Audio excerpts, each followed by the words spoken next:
Welcome back to Steve Small Engine Saloon. I am going to show you a super easy way to tell what country your steel units are made in or manufactured in.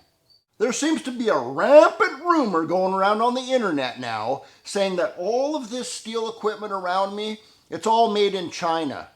No, they're not. Well, at least not all of them, anyways. All you have to do is look at the 9-digit serial number. You're only paying attention to the very first number, the first digit of that serial number.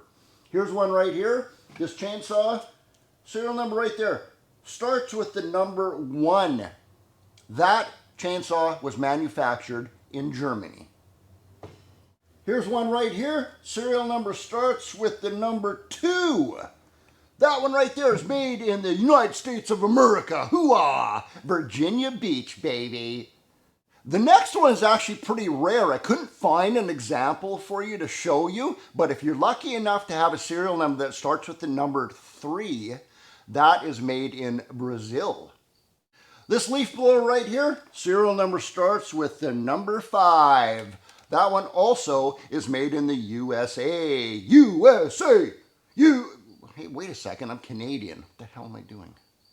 Yeah, and this trimmer right here, the serial number starts with the number 8. That just happens to be manufactured within the borders of a little country we like to call China. So there you go, now you know. I think that's it. Oh yeah, there's one other thing I want to say on that subject. Steve out.